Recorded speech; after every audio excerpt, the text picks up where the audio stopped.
February 4, 2021, the world's second highest peak, K2, known as the Savage Mountain, stood silent under a dark winter sky. At 8,611 meters, it towered over the Karakoram range like a frozen sentinel, its ridges carved by brutal winds and its slopes slick with lethal ice. Few had dared to challenge it in winter. Those who did rarely returned. But that year, a group of mountaineers set out to change history, to stand on the summit of K2 in the dead of winter, something no human had ever done before. The team was international, but among them was Pakistan's pride, Dyatlov Pass, a veteran climber known for his strength, humility, and unmatched endurance at high altitude. Alongside him were John Snorri from Iceland and Juan Pablo Moore from Chile. They were men who had conquered some of the world's most dangerous peaks. But what awaited them on K2 was beyond human endurance. The climb began under what seemed to be ideal conditions for winter: clear skies, stable winds, and temperatures hovering around 30 degrees Celsius. As they ascended through the early camps, spirits were high. Other teams on the mountain celebrated small victories, reaching camp 2, fixing ropes, melting ice for water, preparing for the final summit push. Radio transmissions from Camp 3 carried laughter and optimism, but those who faced K2 know the mountain is patient. It waits until you believe you've tamed it, then it strikes. As the team pushed higher into the death zone, above 8,000 meters, oxygen became thin and every movement felt like dragging a boulder uphill. The cold was so fierce that exposed skin could freeze in seconds. Even breathing was agony, each breath scraping frost through lungs already burning from the altitude. At first, everything seemed under control. The last radio contact from SAD Paras team came around 10 p.m. on February 5th. They reported that they had reached the bottleneck, a narrow, steep section beneath a towering wall of overhanging ice. It's the most dangerous part of K2. One wrong move, one shift in the ice, and death is certain. Then silence. Hours passed. No radio contact. No movement on the GPS trackers. Base camp called repeatedly, but no one answered. The following morning, the other climbers who had stayed lower on the mountain reported no sign of SAD Paras team. Through binoculars, they could see nothing but the vast empty slope where the climbers should have been. The summit, which had been so close, was now unreachable, swallowed by a wall of white and wind. A rescue operation began almost immediately.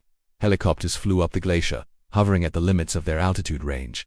The families of the climbers waited, watching, hoping. Pakistan's military pilots risked their lives, flying into thin air at nearly 7,000 meters, searching for a sign, a tent, a glove, anything. But K2 gives nothing back easily. For days, search teams combed the mountain, but no trace of the men was found. Weather conditions worsened. Winds screamed down the slopes at over 100 kilometers per hour.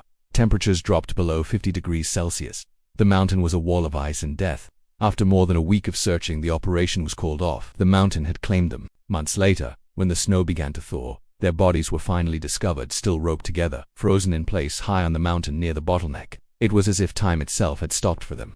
Their faces were peaceful, their bodies still leaning into the slope as though they were No one knows exactly what happened in those final hours. Some believe a sudden blizzard hit them, disorienting the team and freezing their gear. Others say one of them may have fallen, pulling the others with him down the slope.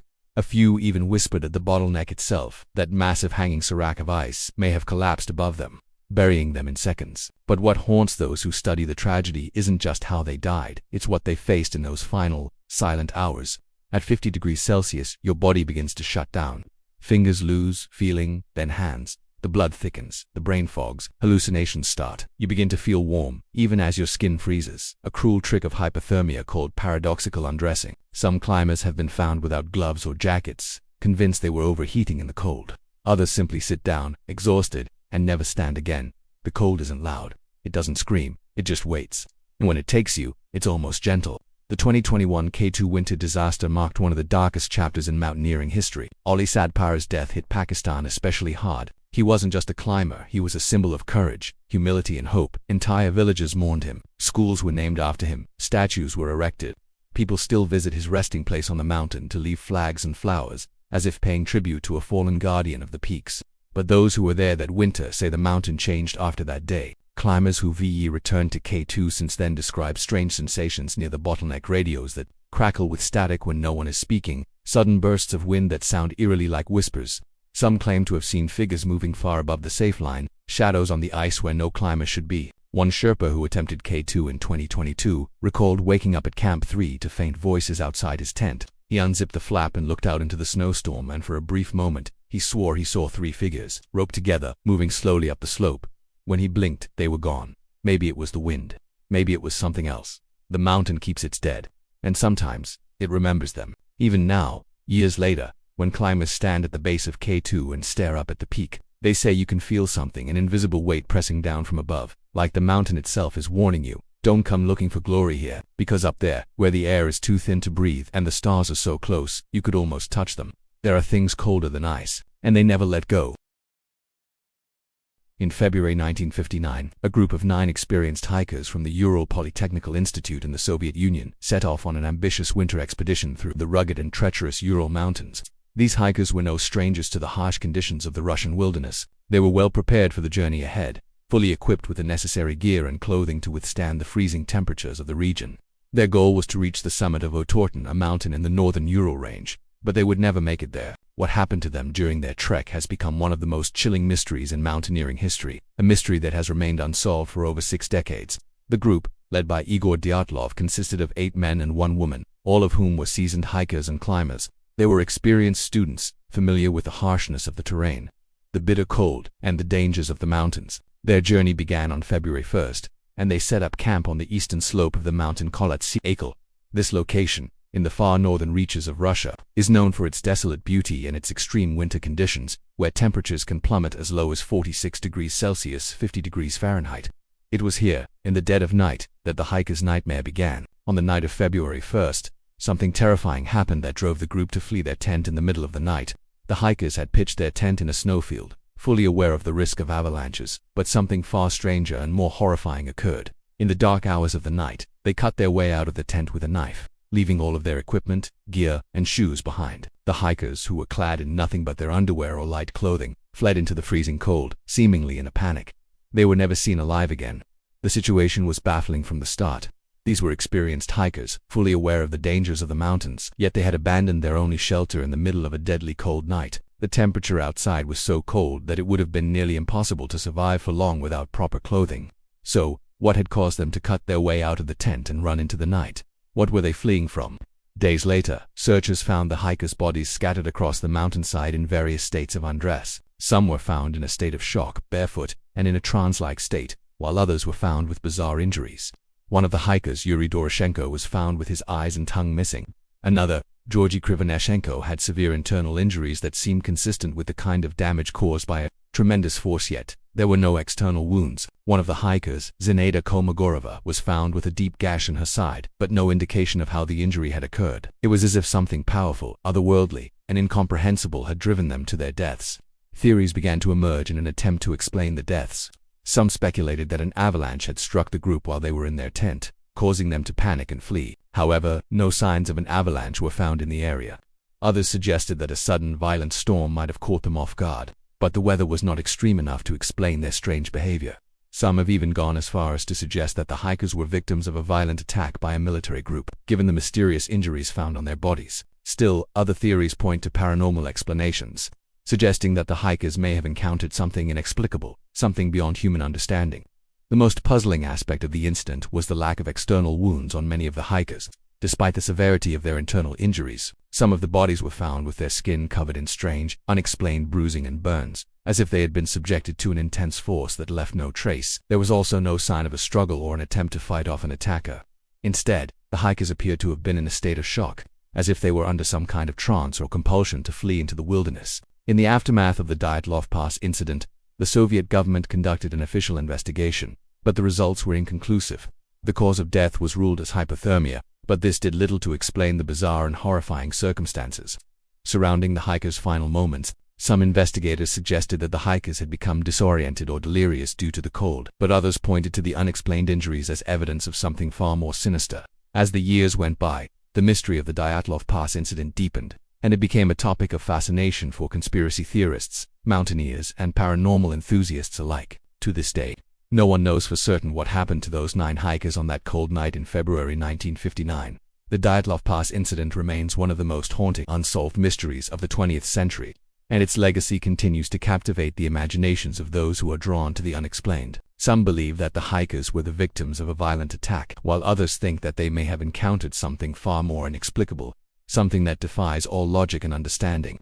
The official investigation was closed, and the case was dismissed as an unfortunate tragedy caused by a combination of factors. Yet, the eerie details of the Dyatlov Pass incident continue to haunt those who study it. Were the hikers the victims of a freak avalanche, or were they chased into the mountains by something far darker? Could their deaths have been caused by a force of nature that we still don't understand, or was it something far more sinister at play? The mystery of the Dyatlov Pass incident is a reminder that sometimes the most chilling things in life are the ones that remain unexplained. The cold winds of the Ural Mountains continue to whisper their secrets, but the truth of what happened on that fateful night may never be known. The mountains of Utah are vast and unforgiving, especially in the depths of winter. December brings an icy grip over the landscape, the air cold enough to sting with each breath.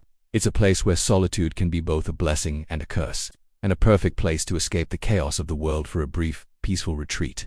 But for one family, the tranquil seclusion of a Christmas cabin would soon become their worst nightmare. It was 1990. The Williams family decided to leave the bustle of the city behind for a holiday getaway in the remote mountains of Utah. The cabin they rented was secluded, nestled among snow-covered pines, with no neighbors for miles. It seemed like the perfect place to unwind, far from the demands of daily life. They'd spend the holidays in peace, enjoying the crisp winter air, playing in the snow, and reveling in the warmth of a cozy fire. The family, consisting of Father Jim Williams, Mother Linda, their 2 children, and Linda's elderly mother, arrived late on the evening of December 23rd.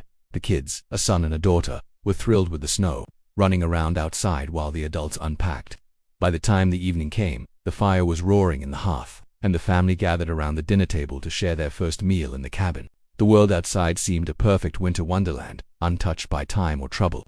But by the time Christmas Eve arrived, something ominous was already lurking just beyond the thick walls of their cabin. Jim, a man with a strong sense of security and confidence, didn't think much of it at first when the weather took a sudden turn. The wind howled through the trees, and snow began to fall heavier, turning the landscape into a blanket of white. By nightfall, the storm had intensified. The radio crackled with warnings of a severe winter storm on the way, and the temperature plummeted further.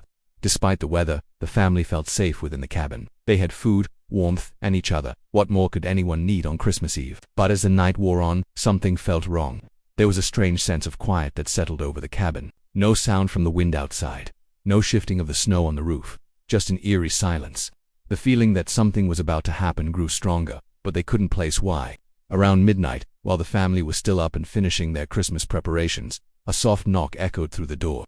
At first it was almost imperceptible, but it grew louder. Jim froze. He wasn't expecting anyone. Not out here. The nearest neighbor was miles away, and the thought of someone braving this kind of storm to knock on his door seemed impossible. Maybe it was a trick of the wind, he thought. But then, it came again, a soft knock, followed by an even softer voice from the other side. "Is anyone home?" The voice was low, gruff, almost whispered. It didn't sound like the voice of someone trying to be polite. It was too urgent, too demanding. Jim's instincts kicked in. He immediately told Linda to stay back while he went to investigate. He grabbed the nearest weapon he could find, a large hunting knife that he kept by the door for protection, and cautiously approached the window.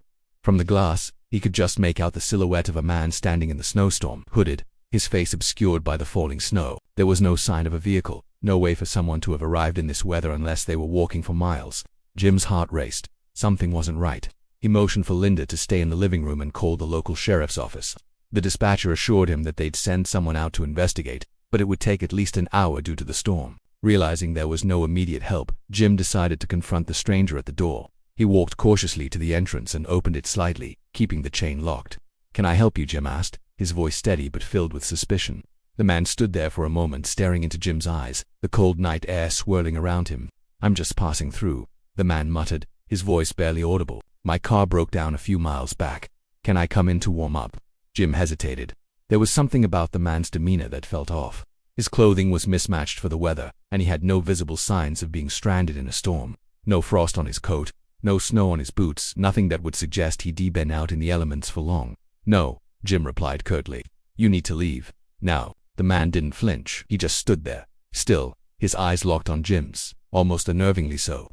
Jim moved to close the door, but before he could, the man shoved against it with terrifying strength, knocking Jim off balance.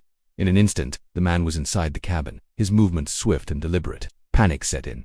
Jim yelled for Linda to get the kids and hide. As Linda ran upstairs with the children, Jim fought back, but the man was too strong. The stranger pulled out a crowbar from beneath his coat, and the two struggled violently in the cramped entryway. Jim managed to land a punch, but it barely fazed the intruder. With a sudden, sharp motion, the man slammed the crowbar into Jim's side, knocking the wind out of him. Linda and the kids were trapped upstairs, terrified and hiding in the corner of the bedroom. The sound of the struggle reverberated through the house as Jim fought to defend his family. But the man was relentless. He grabbed Jim by the collar, pulled him off the ground, and shoved him toward the stairs. It was at that moment Jim realized he wasn't just fighting an ordinary thief. This man wasn't here for valuables, he wasn't here for money or food, he was here to kill. Linda heard the sound of Jim's labored breathing, and then a horrific scream. She knew what had happened. She had to act fast. In a final, desperate bid to protect her children, Linda grabbed the only weapon she could find, a heavy metal fireplace poker. She turned, rushing down the stairs toward the living room, determined to stop the man before he could claim anyone else. She swung the poker with all her might, hitting the intruder square in the back. The man faltered for a second, but then, with horrifying swiftness, turned around and grabbed Linda by the wrist, twisting it until she dropped the poker. In one fluid motion, he pulled out a knife and brought it down onto Linda's chest. She gasped as the cold steel entered her body. The pain was unimaginable, but she fought back with every ounce of strength she had left. She kicked and screamed, but the man overpowered her. With a final twist of the knife, she collapsed to the floor. Outside, the storm continued to rage, and the silence of the night was broken only by the man's eerie, satisfied breathing.